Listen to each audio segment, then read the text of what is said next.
excited we are to be able to do this. We've been talking about it about a year ago. We had a focus group with students, and they themselves wanted life skills. They thought it was important. And we were like, taken aback and said, whoa. Now it happens in some of our classes, and I'll give a shout out to our CCNN crew. They do a fabulous job, okay, in terms of training the CCNN crew in many of these skills that are so important. Okay, how to conduct an interview, how to present themselves, and so forth. So we are very excited about the possibilities that we may offer next year. We're still in the works. Tonight we have Vivian Smith, who will be working with us in pushing forward this idea of life skills and soft skills as part of the curriculum. We want to immerse it in the curriculum. And it will start as early as this summer. We're trying to push it, and Mr. Carlos Nunez, our senior guidance counselor and head of the department for counseling, is here. We're trying to push this among seniors who are graduating. But one of the beauties of this is how important it will be for them going off to college and eventually their careers. So that's a cohort that we want to certainly make sure that participates in this as early as the summer as an enrichment course. But like I said, eventually we want to offer this as part of the curriculum that your sons are in through the school year. Okay? So we'll have more about that as these things develop. Eventually we'll put out more information. And tonight, if you have any questions, feel free. You can ask Vivian, and you can ask me, Mr. Nunez, right? We'll be here right for the presentation. So, Joy, again, I know you're going to introduce yourself in some ways. I'm going to take a big intro. Good evening. I am Vivian Smith. I am here with the interest of bringing life skills, soft skills, and some mindset training over to our students here at Columbus. I think that we're in a pretty incredible position to be in a school that is open to introducing life skills to all of your sons as a part of their curriculum versus understanding or thinking that only an academic path will get you to the next level. A little about me, I think everyone got the email, but a little background on how I got into where I'm at today, which is I was working with executives. I was developing them, holding them accountable to their business, their behaviors, and making sure that they were able to. Do you want to use the mic or am I okay? Am I okay? Or do you want me to use the mic? Use the mic. Thank you. No, of course. I'm sorry. I would rather hear me than.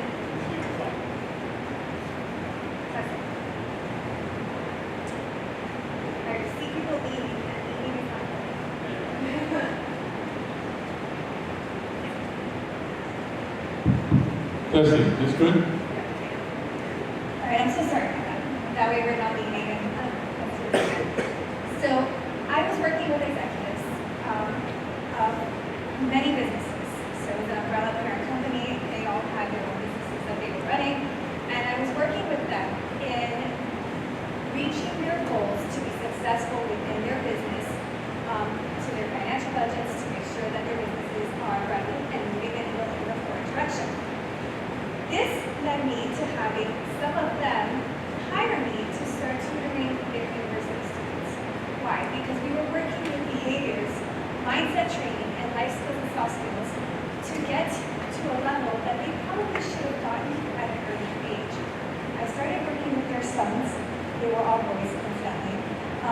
And we realized that they were so captivated. They realized that these were tools that they not received in school, but just by pure oversight. And when you put yourself in a professional setting and you have personal relationships that do set on how you behave, how you react, on how you reach your goals, which is how maybe people get their bonuses, or how you move the needle to get projects done, and how you hold yourself accountable, have honest conversations, so many different traits and qualities that are called life skills and soft skills. I paused and I said, there's really no reason that there should be a one-on-one behavior or one-on-one training or one-on-one course. Why aren't we doing this at a younger level? Why aren't we introducing this when they're getting ready to enter a world where they're alone in a university, alone in a college stance? And let's start building that tool belt, before they enter a professional environment, and they're thrown into the fire and then question why they don't have these behaviors. So I started to put together a course, and I was able to get a full semester course full of skills that include things we're going to introduce tonight. And what I'm going to do is give you a oversight of what these life skills, soft skills, and mindset training that we can introduce prior to them graduating from high school. Of course, if your student's a senior this year, you won't get to possibly encounter this next year. So that's why we said, instead of letting it wait to the next curriculum, let's introduce something and let's have something over the summer. So this summer, we're going to have, during the summer course, a 3-week, 18-hour course where it's an enrichment option for any graduating seniors that are leaving the school. I'm going to go ahead and go through the slides. And then I think if we want to have any engagement during, if you have any questions, we can answer questions. I am absolutely open to engagement, but otherwise I'm just going to go through them if that's okay with you. Life skills and soft skills basically are building a foundation of tools to navigate life. We are not trying to blow their minds. I am not here to do any mental health counseling. I am here to give a foundation so that they can have great personal and business relationships as they progress to their adult life. Does anyone have a life coach? Has anyone ever seen a life coach? Yeah? Do you like your life coach? Did you feel it was? So a life coach, would you like to say what a life coach's goals are? You don't have to feel it. So you can either dispel me or say, I am a life coach. I basically make a person have accountability to attain goals by redirecting habits. Because when we attain a goal, we create a false hood of happiness. If I get this goal, if I get $5, I can get this candy bar. I eat the candy bar, I'm no longer happy because I might want something else. You continue to create a goal, you reach this goal, and you continue to feel happy. If I create a habit that helps me get to my goal repeatedly and allows me to also build upon other goals, well, now I have a foundation that is a habit that allows me to continue to be successful and continue reaching goals. And as a life coach, I help anyone professionally or personally reach goals that allow them to get to the next level of life by rebuilding your foundational habits. Does that make sense? Was that twisted or is that clear? It's clear as mud. So setting goals and why it's important for success. So the habits will help us get to our goals, but I think we all would agree that setting goals and why does it mean success as a young student and a young man in our world here in Columbus. Setting goals are important to have some kind of drive. And when you do complete a goal based on a good foundational habit, you create momentum.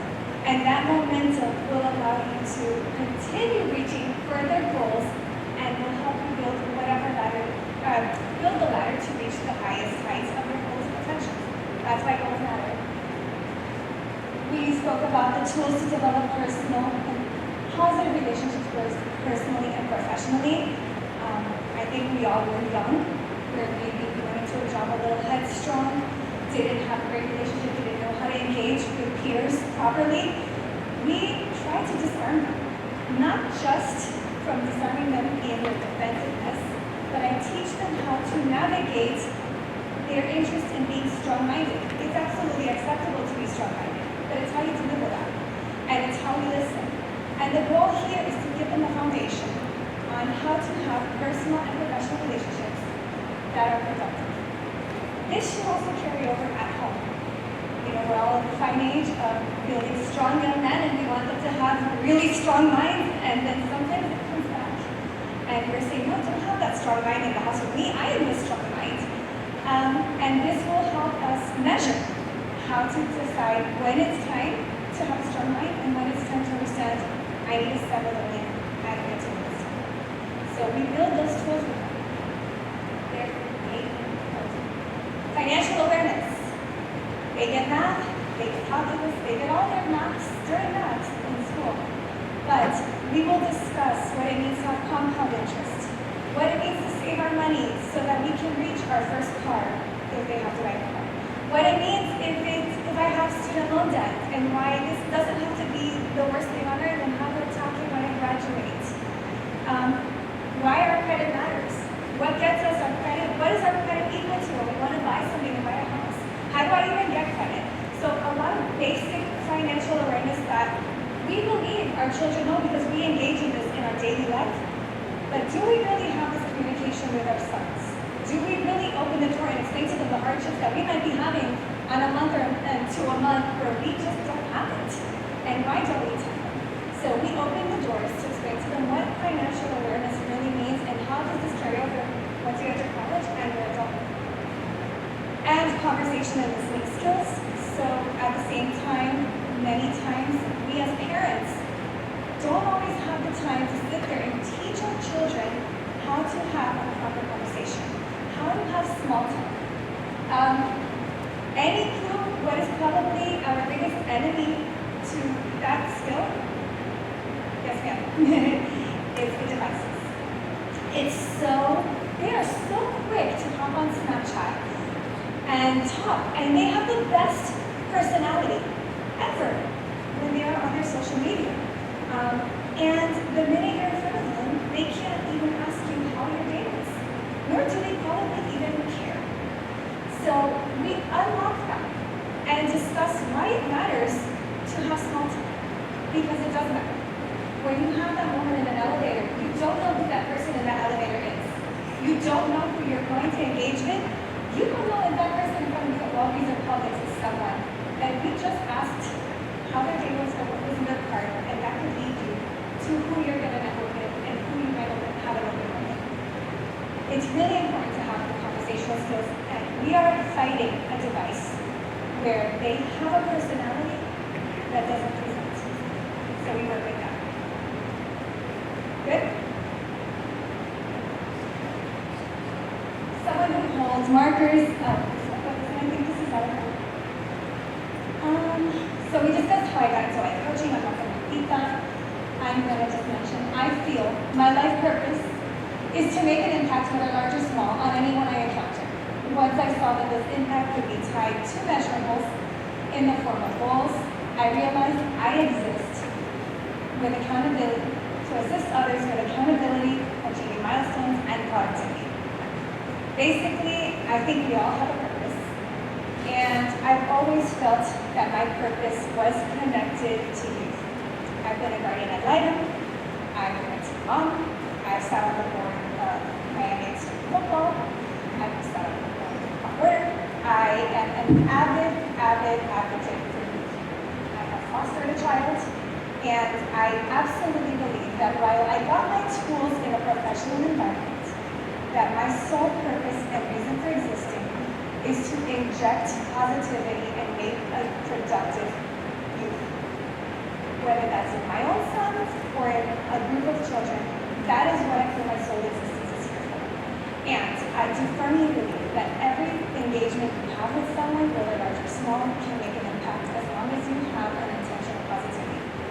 This can be true in a professional environment, in a personal environment, but that is why I got into this. So that is my little background. Cheerleader versus coach with a life coach. With regards to life coaching, the difference between a cheerleader is someone that's constantly telling you, you're doing great, you're awesome, good job. I don't do that. I will tell you, you're absolutely killing your mouth this week. You know what? Good job. Every day this week you have put your towel up on the towel bar. Why? When you give empty praise, you're not giving someone the praise that makes them productive to want to continue the behavior. So as a life coach, I either criticize with a direct attachment to a behavior, or I praise with a direct attachment to a behavior. It's something that we all do without thinking about it. How many times did you walk by someone and say, you're just awesome?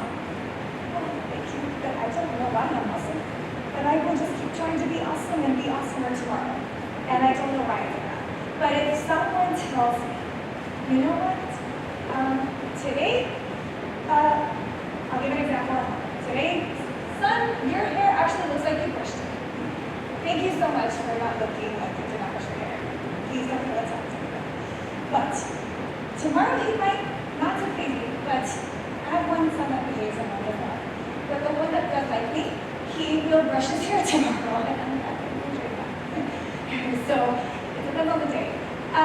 They will understand, well, today my mom gave me a praise because I brushed my hair, or thank you for picking up the towel. That made me really happy, and that's all it took. Very likely that tomorrow he's going to go ahead and pick up the towel. Same with a coach. If a coach tells you, man, you turn that corner, you killed it when you turn that corner on the base. You know what? He's going to say, oh man, I'm really doing better. Tomorrow, I'm going to show you I can even be better when I turn that corner. Right? I'm sprinting. My form is better. I noticed that you were getting your hands up to your ears when you were running that mile today. Tomorrow, I'm going to try to keep my coach happy. There's a difference between a cheerleader and a coach. You're not looking to please a cheerleader, but you are definitely looking to please a coach. So how can you help with this accountability at home? We're going to be working on the students at school. But at home, if our behaviors don't align with the ones of the tools that our students are getting, it kind of doesn't match. So if we directly tie positive reinforcement or negative reinforcement, which we're going to call coaching, and tie it to an actual behavior, then we are going to get better results. Yes? Setting goals and why it is important to success. We're going to learn how to identify what are goals. They are going to be responsible for setting the goals that matter to them.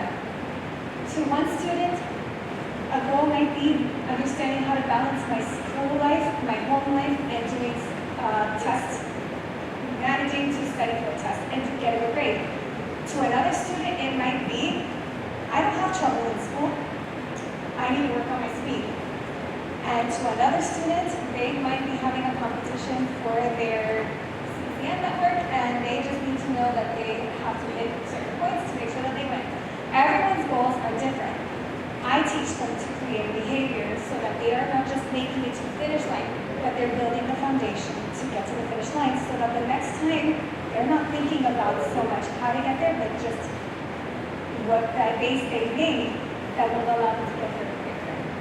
What happens if this happens? Like I mentioned before, the goals are easier to reach, the foundation is there. Before you know it, you're not thinking about that goal. You're thinking about building upon something else. You're not worrying about those micro behaviors. That's the importance of the small goals.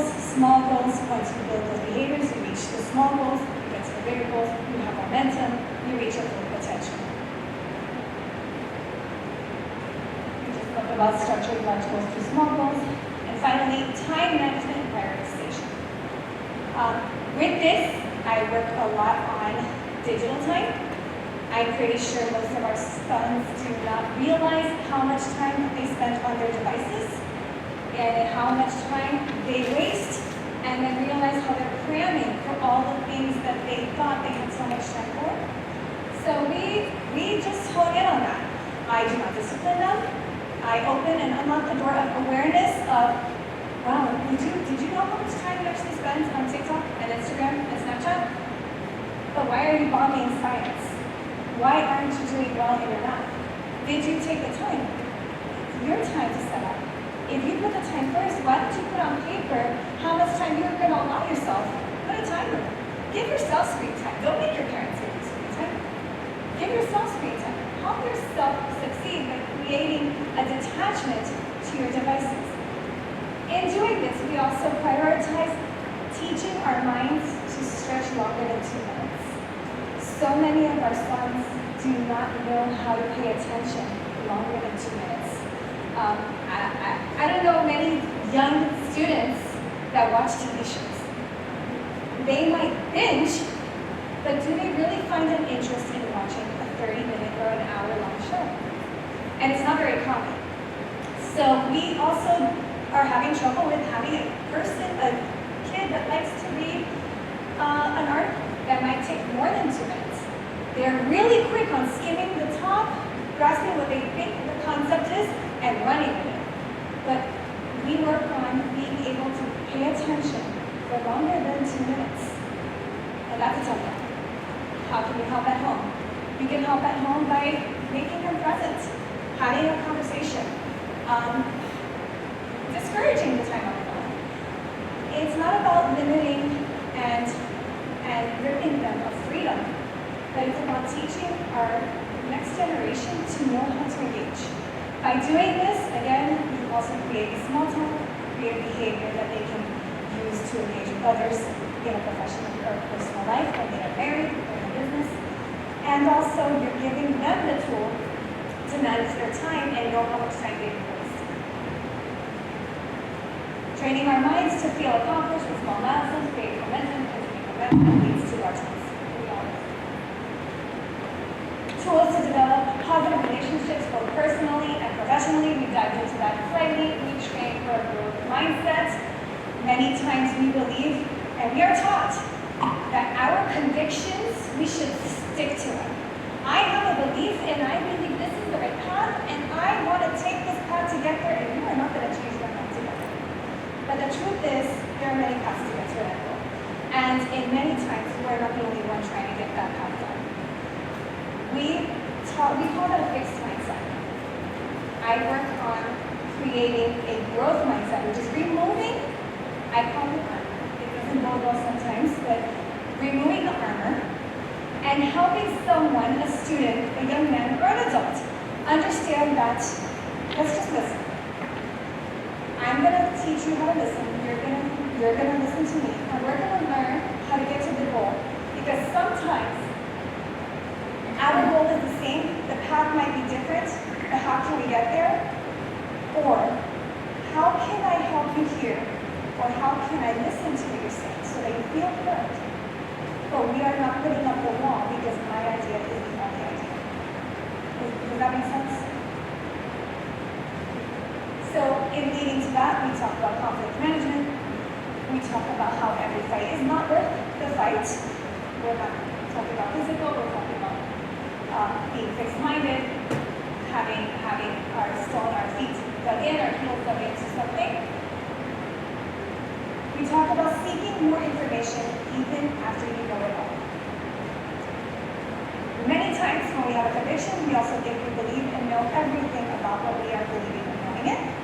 And it's such an amazing tool even for us to stop and say, you know what?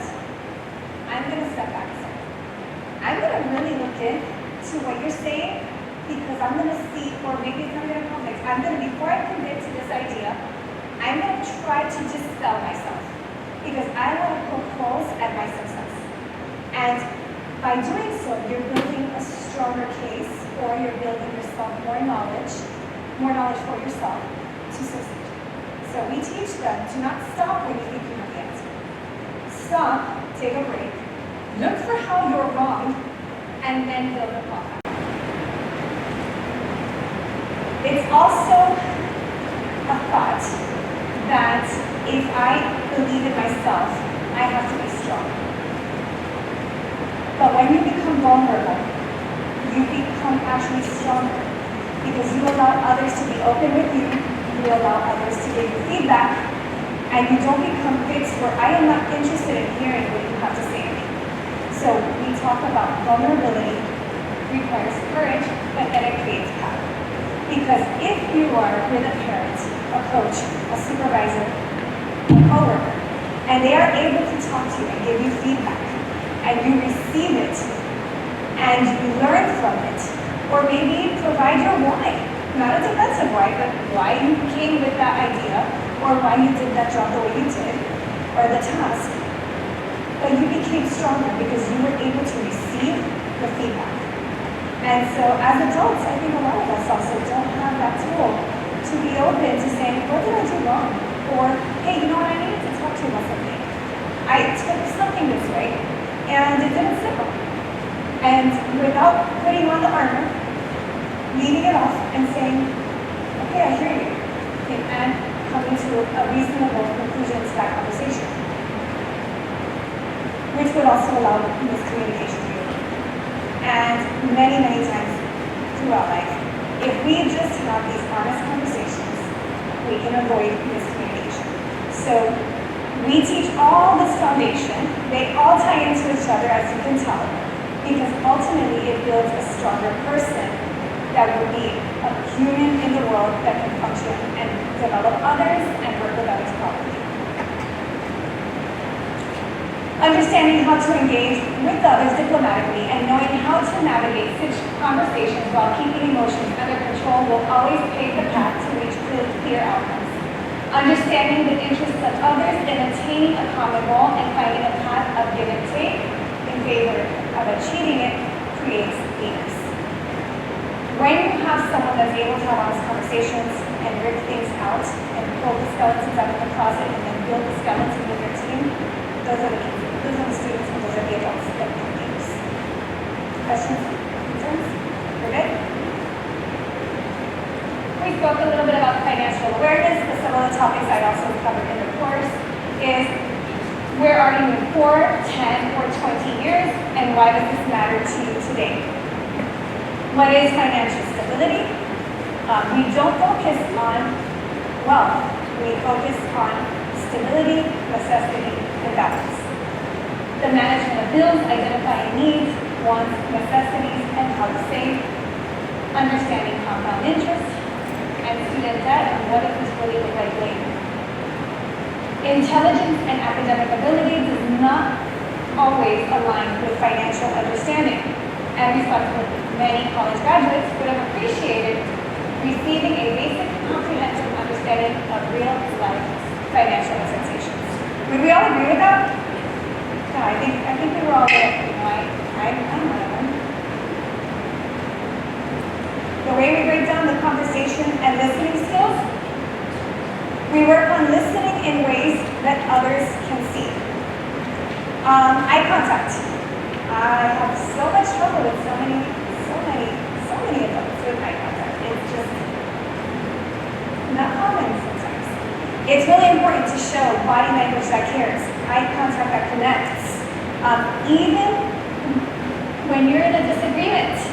Because one of the most noted qualities or traits during an argument is the minute someone goes, you're talking to them and they look down, and then they look away, and they hold my fingers on them. And it's so important to stay engaged, to not cross the arms, to not put the hands down, to stay open. We may not always like what someone else is saying. That does not mean we have to agree. We're not talking about kumbaya. We're talking about just listening in a way someone can see, and you can still stay with your conviction, but there's a way to do it. Proper conversations with proper audiences, the way you speak with your friends, the way you text with your friends should not be the way you text with your teachers, your professionals, or anyone else. Or even an adult in my world. I just don't think it's appropriate. So we discuss when is it right to use certain terminology and when is it not. How are we supposed to be structuring an email so that it looks like you are a person that went to this school? Because unfortunately, the minute that you leave sometimes a student to themselves, they do not necessarily structure their words the right way, or they abbreviate, and we discuss all the do's and don'ts. We talk about interview best practices. We discuss, some students might have had this before, but we discuss the elevator pitch. Does anyone know what an elevator pitch is? Would you want to tell me? Can I do the mic?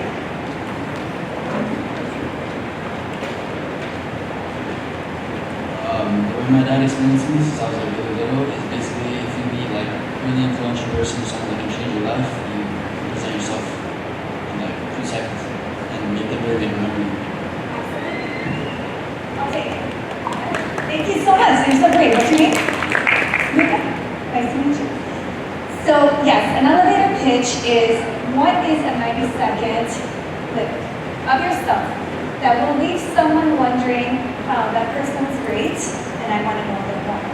We discuss what that elevator pitch is because you don't know who you're ever going to meet, and you never know who you're going to rub elbows with anywhere. So knowing a little bit about yourself, knowing how to conduct yourself, extremely important. Zoom etiquette. I don't know if everyone in the world of Zoom had the time for the person that spoke from here, or the person that speaks with their face really close.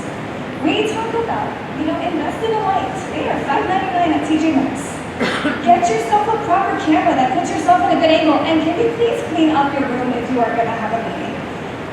It's okay to put yourself back against the wall. So we give a lot of do's and don'ts, and then we just practice it. Small talk, large presence, that's just reiterating what we discussed. And the 90-second view would be the elevator pitch.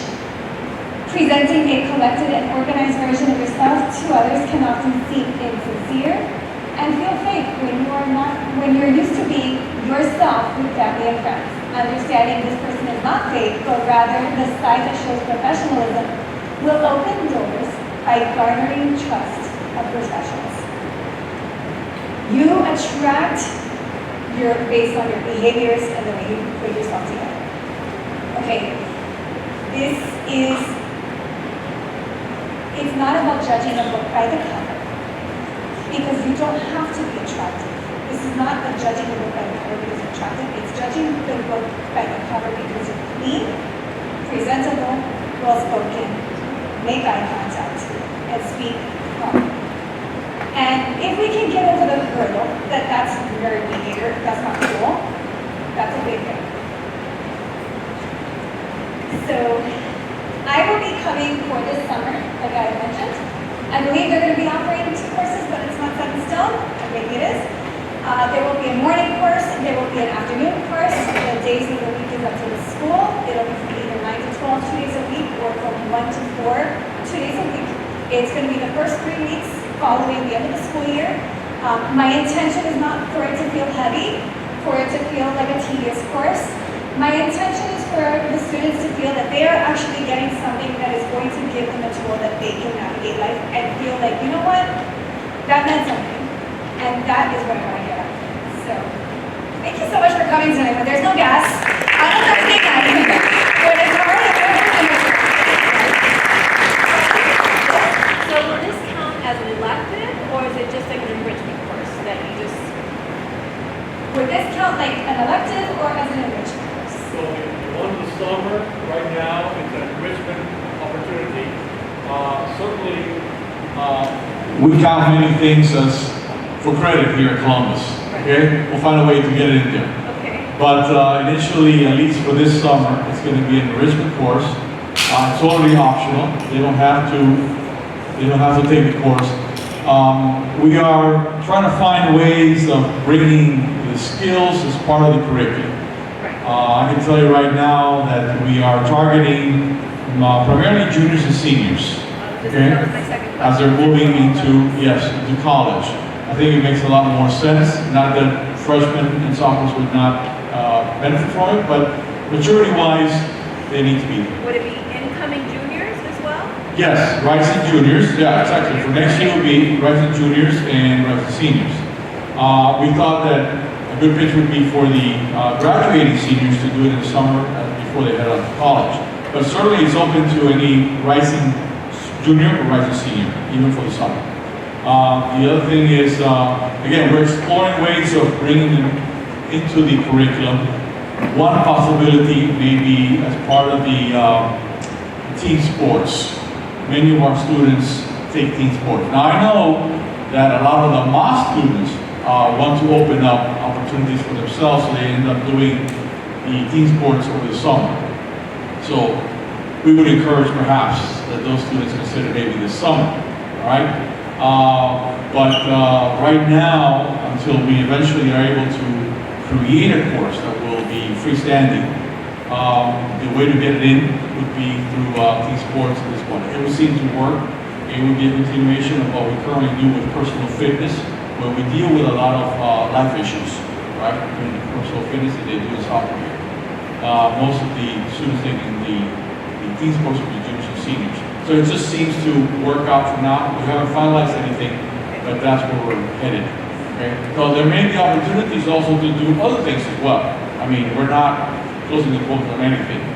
We just need to explore ways of getting it to the students and even to the parents if they want to participate in something like this. The cost.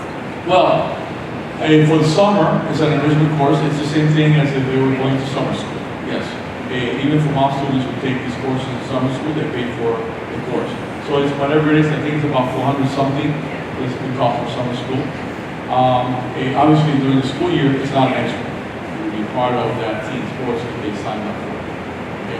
Yes, and, Hi, thank you, this is terrific. I have a graduating senior and was unable to come tonight. And I was also going to ask the price of the books.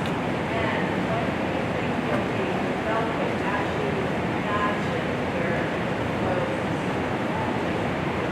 But I think would be perfect for a graduating senior. Right, so the question was that her student was graduating. So that's where the enrichment summer course is committed to. It will be, no, this is committed. This is committed. What is not set in stone is how it's going to be developed for the curriculum for next school year and how it's going to be involved.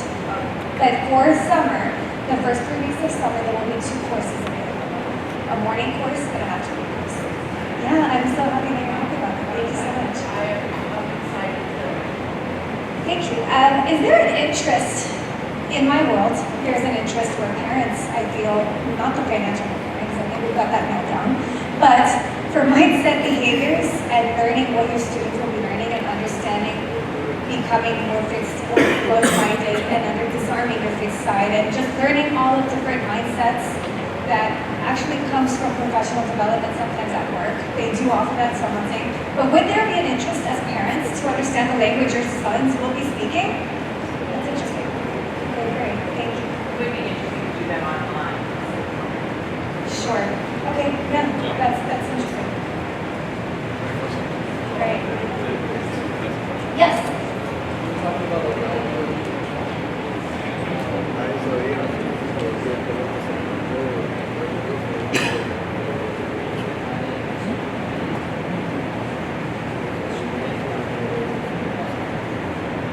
So his question was that when we're talking about how to manage a child, and a student, a young man, with their social media and how to not be so overly controlling, is that what I'm hearing?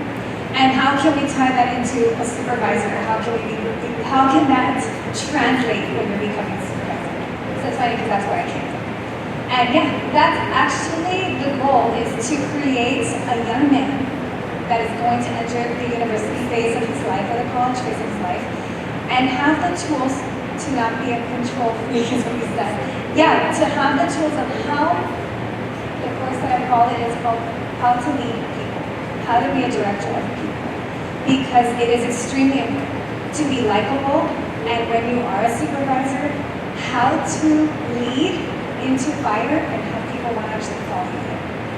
Because that's what you do. When you have someone that you really want to work for, or a leader or a parent that you just are so obsessed over, you'll follow them into a fire, right? That's the personality that we're trying to build the foundation for. That's exactly what I want. That's the goal, ultimately. Not just for your parents, because I don't want them to control me. A parent's job is to be controlling. And a boss's job is to be a micromanager. We look at micromanagement as a negative connotation.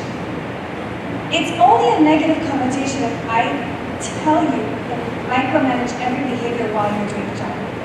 But if I am a good boss, I am micromanaging every part of my business because I have a finger, I have a thumb on every piece of my business, and I know where everyone is doing and what they're doing.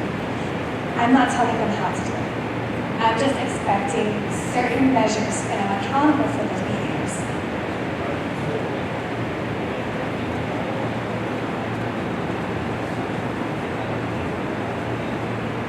The goal is to give the students the tools to know how to navigate being strong, having conviction, but doing it the right way. Which is what I mentioned there. If you have give and take, I can give you a closet full of skeletons. We're not going to close that closet. We're going to learn how to pull it out. But we're going to learn how to build the skeleton together, and then we're going to present it. But the leaders will be the ones that could help everyone put the skeleton together. Yes? Does that answer your question? Is anyone else with any closure? I really hope you found this helpful. I really, really hope that you feel that these tools are important. And I don't think that they are as basic as they might sound. but I really believe they're based on tools to create a great human. And I'm really excited to have the backing of Columbus. I'm impressed with how open-minded they have been to introducing this to your students. You are extremely lucky to be here and having them look into the opportunity of having this introduced in the curriculum versus other locations who are only like, you know what, that's great, but we'll make our parents pay for health. And you could just come after school. So it's extremely encouraging to know that you are in a school that encourages these behaviors and wants to be teaching them to you. So thank you again. Yes.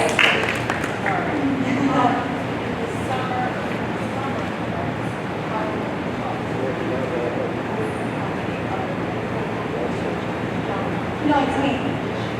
It's me. It's me. There is a world that we, obviously I am one human. I've worked really hard on my tools.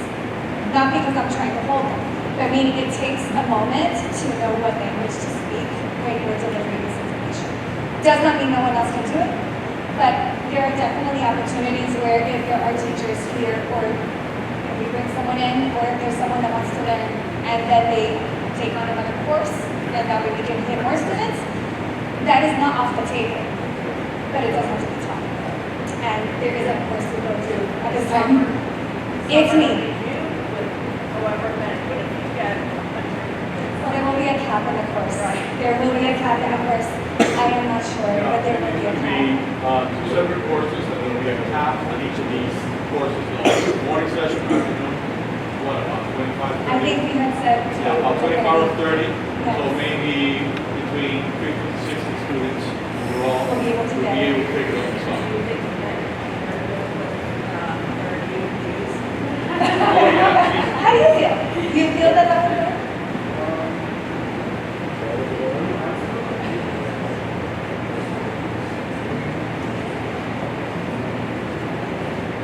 Thank you.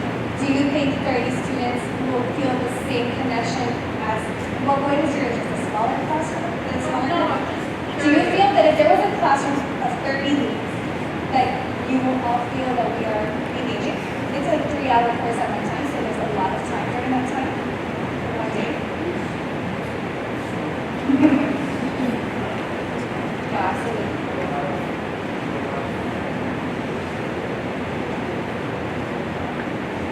Right, so, but that's also kind of learning styles.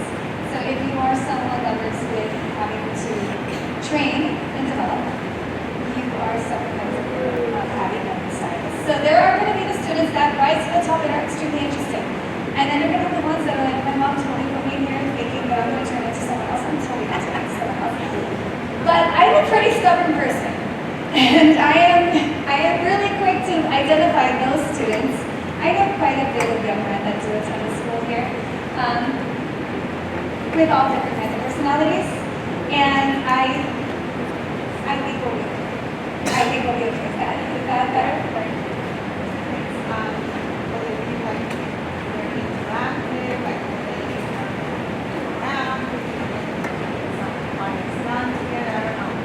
So my interests are to create, no, it's not this session, this is for presentation purposes for you. The interest is that the course will be with practicums, so we'll have scenarios, and we'll break down how to convict on those scenarios, and we will have role playing. I don't want to give the secret to the interview, but it's pretty fun and pretty nerve-wracking. Given all getting put on camera. And it puts everyone into a freeze, even the most outstanding children that want to be seen, freeze. So there is a lot of practical inside of it, and it's casual. It's casual, but not in the form where there will not be control. Yeah? The second one is, so my son is supposed to be the summer school. You have me,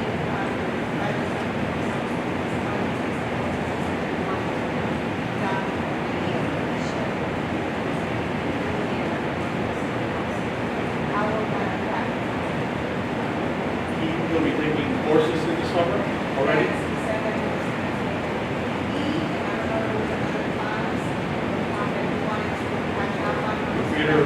Pre-applications, most of the time they take PE and the pre-application. Your son is what, going to be a junior?